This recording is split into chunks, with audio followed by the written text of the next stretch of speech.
Adam Smith को अगर economics के जन्मदाता के रूप में जाना जाता है तो इकोनॉमिक्स के आधुनिक समय में विकसित करने का पूरा पूरा श्रेय जाता है प्रोफेसर मार्शल को। माइक्रो इकोनॉमिक्स की जब भी बात करेंगे, माइक्रो इकोनॉमिक्स का हर एक छोटा और बड़ा कॉन्सेप्ट मार्शल के बिना पूरा नहीं होता है। मार्शल माइक्रो इकोनॉमिक्स की वो धुरी है जिसके बिना साइकिल में पहिया तो होता है लेकिन पैडल नहीं होता है, ऐसी वाली बात हो जाती है। मार्शल ही है जिन्होंने माइक्रो इकोनॉमिक्स की जो इंपॉर्टेंट कॉन्सेप्ट है डिमांड और सप्लाई उसको डेवलप किया था, उसके बारे में पूरी व्याख्या किया था और उसके बारे में डिमांड और सप्लाई के थ्रू किस तरह से किसी वस्तु की कीमत का निर्धारण होता है इस बात को एक्सप्लेन किया था।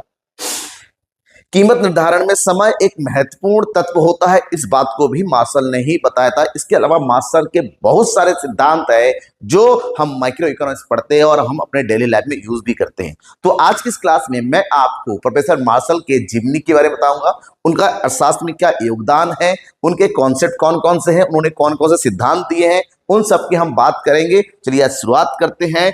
अल्फ्रेड मार्शल जिनका पूरा नाम है और इनकी सबसे इंपॉर्टेंट बात, अल्फ्रेड मार्शल को माइक्रो इकोनॉमिक्स के जन्मदाता यानी कि फादर ऑफ माइक्रो इकोनॉमिक्स के नाम से जानते हैं। अगर आपसे कहा जाता है फादर ऑफ इकोनॉमिक्स कौन है तो आपका आंसर होगा professor Adam Smith.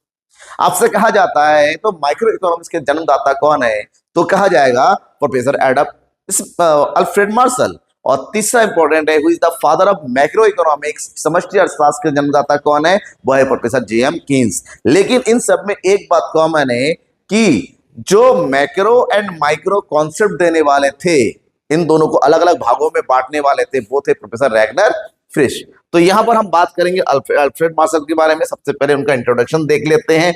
Alfred Marshall पूरा नाम है अल्फ्रेड मार्शल और नॉर्मली हम लोग जो है इनको प्रोफेसर मार्शल के नाम से ज्यादा जानते हैं, प्रोफेसर मार्शल। इनका जन्म हुआ था 26 जुलाई 1842 में लंदन में और 13 जुलाई 1924 को इनकी मृत्यु हो गई थी। इनको प्रोफेसर एडम स्मिथ के शिष्य के रूप में जाना जाता है कि उन्होंने उनके विचारों को ही अनुग्रह किया था और उसी को बाद में आगे बढ़ाया था। ये यूनाइटेड किंगडम, इसका मतलब होता है इंग्लैंड से जुड़े हुए थे, ठीक है। इनका जो पेशा है इकोनॉमिस्ट थे, अपने आप में प्रोफेसर थे। मार्शल को उनके विशेष कॉन्सेप्ट के कारण आगे जाके फादर ऑफ माइक्रो इकोनॉमिक्स के नाम से भी जाना जाता है। ऐसा क्यों है? क्योंकि उन्होंने माइक्रो इकोनॉमिक्स में जो इंपॉर्टेंट पॉइंट है उन सब, उन्होंने एक बुक लिखी थी principles of economics, principles of economics, और इस बुक को पब्लिश कराया गया था 1890 में। और इसी बुक के अंदर उन्होंने माइक्रो इकोनॉमिक्स के जो बेसिक कॉन्सेप्ट है, बेस पॉइंट है, उनके बारे में लिखा था, जिसमें आता है डिमांड क्या है, सप्लाई क्या है, प्राइस डिटर्मिनेशन कैसे होता है, यानी कि मांग किसे कहते हैं, मांग क्या है, पूर्ति किसे कहते हैं, और मांग और पूर्ति के द्वारा किस तरह से किसी वस्तु की कीमत का निर्धारण होता है, इन सबको डिटेल से और सिस्टमेटिकली उन्होंने समझाया था। और इन सब का माइक्रो इकोनॉमिक्स पर और किसी अर्थव्यवस्था पर क्या योगदान होता है कि कोई भी अर्थव्यवस्था किससे मांग और पूर्ति से जो है प्रभावित होता है, इन सब चीजों के बारे में विस्तार से अपने इस बुक में उन्होंने लिखा था, ठीक है। और इनके इस बुक के आने के बाद वास्तव में लोगों को जो व्यष्टि अर्थशास्त्र है उनके बारे में डिटेल से जानकारी मिली है। उन्होंने जो सिद्धांत दिया था मार्शल के, जो प्रमुख आर्थिक सिद्धांत में है, उसमें सबसे इंपॉर्टेंट है कि अर्थशास्त्र की जो परिभाषा, उन्होंने अर्थशास्त्र को धन से ना जोड़कर समाज कल्याण से जोड़ा। उनकी जो परिभाषा है उसको बोलते हैं कल्याण संबंधी परिभाषा। क्या बोला जाता है इसको? कल्याण संबंधी परिभाषा या कल्याण संबंधी विचारधारा। प्रोफेसर एडम स्मिथ के कॉन्सेप्ट को कहा जाता है धन संबंधी विचारधारा और इनके कॉन्सेप्ट को कहा जाता है कल्याण संबंधी विचारधारा। उन्होंने कहा economics is a study of Mankind in ordinary business of life. व्यक्ति के सामान्य जीवन में उनके कल्याण के बारे में पढ़ना, किस तरह से मनुष्य का कल्याण होता है, किस प्रकार मनुष्य अपनी आवश्यकताओं की पूर्ति करता है, किस प्रकार मनुष्य की आर्थिक शक्ति का विकास होता है, इसका अध्ययन करना ही अर्थशास्त्र होता है। ये प्रोफेसर मार्शल ने कहा था। इसका मतलब होता है कि इकोनॉमिक्स केवल और केवल धन का ही स्टडी नहीं करता है, इकोनॉमिक्स उन सभी तथ्यों के बारे में पढ़ता है जो डायरेक्टली मानव कल्याण से जुड़ा होता है मानव विकास से जुड़ा होता है। जैसे फॉर एग्जांपल, लोगों को केवल रोटी ही नहीं चाहिए, लोगों को अच्छी रोटी चाहिए। ठीक है, लोगों को केवल कपड़ा ही नहीं चाहिए, लोगों को अच्छा कपड़ा चाहिए। लोगों को केवल घर नहीं चाहिए, लोगों को अच्छा घर चाहिए। उन्होंने कहा कि लोग अपने वेलफेयर को बढ़ाना चाहते हैं, किसी तरह जीना नहीं चाहते, लोग अच्छे से जीना चाहते हैं। और अच्छे से जीने के लिए उनको अपना विकास करना पड़ेगा, अपना कल्याण करना पड़ेगा, अपनी आय की क्षमता बढ़ानी पड़ेगी। और उनके इस पूरे कॉन्सेप्ट के कारण इनको वेलफेयर डेफिनेशन के नाम से जाना जाता है। ठीक है, ये बहुत ही इंपॉर्टेंट बात थी और माइक्रो इकोनॉमिक्स में इनका बहुत ही इंपॉर्टेंट रोल इसी बात से आ जाता है। उन्होंने डिमांड एंड सप्लाई के कॉन्सेप्ट को बताया कि किसी भी अर्थव्यवस्था में अगर कीमत का निर्धारण करना है, किसी भी अर्थव्यवस्था को पढ़ना, तो सबसे जरूरी है डिमांड और सप्लाई। और आज हम देखते हैं कि गैस की किल्लत हो रही है, तो किसका किल्लत? डिमांड एंड सप्लाई का। सप्लाई अपनी जगह पर है, लेकिन डिमांड बहुत ज्यादा बढ़ती चली जा रही है। हालांकि सरकार ने इस पे कीमत को रोक के रखा है, लेकिन डिमांड इतनी ज्यादा, कीमत कभी भी बहुत ज्यादा बढ़ सकती है, क्योंकि ये इंटरनेशनल क्राइसिस है। तो इसी डिमांड और सप्लाई को उन्होंने डिटेल से बताया कि डिमांड और सप्लाई क्या है, इसका क्या रोल है, और किसी वस्तु की कीमत का निर्धारण कैसे। जैसे फॉर एग्जांपल, अभी धीरे धीरे आलू की कीमतें बढ़नी शुरू हो जाएगी। ठीक है, क्योंकि धीरे धीरे आलू लोगों का खत्म हो रहा है, और जो है आलू धीरे धीरे पुराना हो रहा है। ठीक है, आलू की कीमतें हमारी क्या हो जाएंगी कुछ दिन बाद। फिर अब नई सब्जी आ रही है, महंगी है, उसके कुछ दिन बाद सब्जियां बहुत ज्यादा आने जाएंगी, वो सारी सब्जियां सस्ती हो जाएंगी। तो सप्लाई जैसे बढ़ता चला जाएगा, डिमांड हमेशा अपनी जगह पर रहता है। शॉर्ट टर्म में सप्लाई को बढ़ा नहीं सकता, लेकिन धीरे धीरे सप्लाई लॉन्ग टर्म में बढ़ता चला जाता है। तो डिमांड और सप्लाई से ही वस्तु की कीमत का निर्धारण होता है। इसी बात को कहा था कि प्रोफेसर मार्शल ने डिमांड और सप्लाई को कंबाइन करके किसी कीमत के निर्धारण को समझाया था डिटेल से। उनके अनुसार किसी वस्तु की डिमांड कम होगी जब उसकी वस्तु की कीमत बढ़ती चली जाएगी। यानी कि डिमांड और वस्तु की कीमत के बीच में कैसा संबंध होता है? ऋणात्मक संबंध होता है। ठीक है, उन्होंने कहा कि वस्तु की कीमत और वस्तु की मांग की मात्रा के बीच में विपरीत संबंध होता है। कीमत के बढ़ने के साथ साथ वस्तु की मांग घटती चली जाती है, और देखते हम भी है मार्केट में जैसी चीजें महंगी हो जाती है, हमारा खरीदना बंद हो जाता है। वस्तु सस्ती हो जाती है, हम ज्यादा खरीदते हैं। प्याज महंगा हो जाता था, 1.25 किलो, 1 किलो, आधा किलो खरीद के लेके आते हैं। प्याज अभी सस्ता है, 2 किलो, 2.5 किलो खरीद के लेके आते हैं। मतलब प्राइस के साथ हमारी मांग जुड़ा हुआ है। प्राइस बढ़ेगा तो मांग कम हो जाएगा, प्राइस कम हो जाएगा, मांग बढ़ जाएगा। लेकिन जो पूर्ति है और वस्तु की कीमत है, उन दोनों के बीच में धनात्मक संबंध होता है। मतलब वस्तु की कीमत के बढ़ने के साथ साथ पूर्ति बढ़ती चली जाती है। कीमत बढ़ेगा, पूर्ति इसलिए बढ़ता है कि बढ़ती हुई कीमत पर जो विक्रेता है उनको ज्यादा लाभ की प्राप्ति होती है। विक्रेता अधिक लाभ चाहता है, उपभोक्ता अधिक संतुष्टि चाहता है।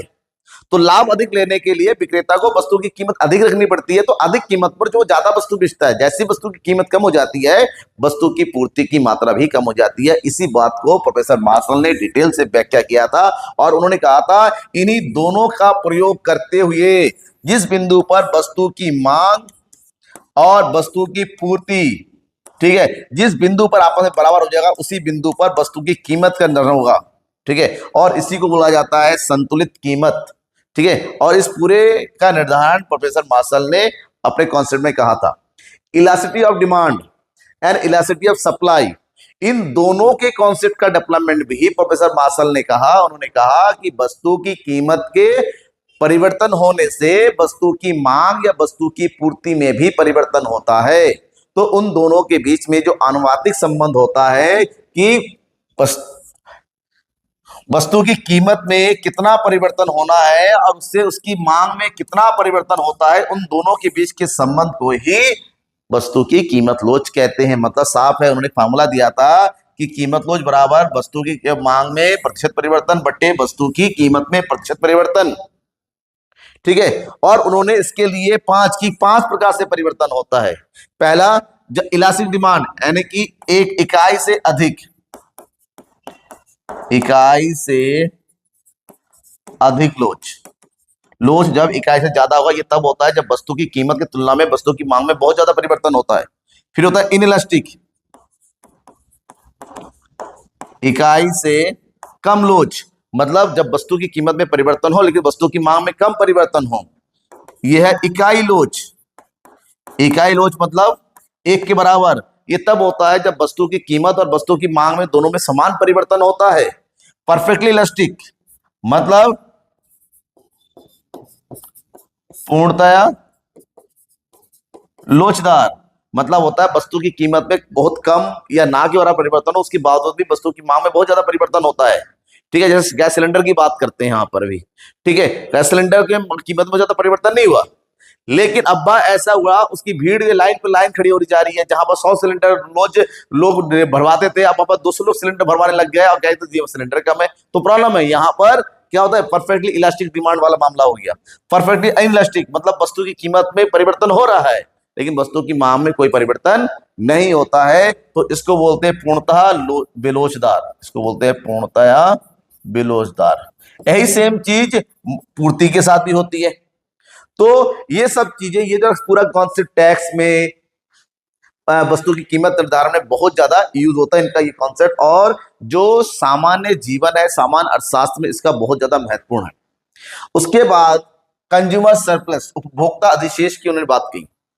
उन्होंने कहा कि एक कंज्यूमर, एक उपभोक्ता, एक आम आदमी जब भी किसी वस्तु को खरीदना चाहता है तो उसके लिए पे करने के लिए तैयार हो जाता है, लेकिन वो जितना पेमेंट करेगा वो उतना ही तैयार करना चाहता है जितना उसको संतुष्टि की प्राप्ति होती है। मतलब एक उपभोक्ता हमेशा अपनी संतुष्टि अधिक चाहता है।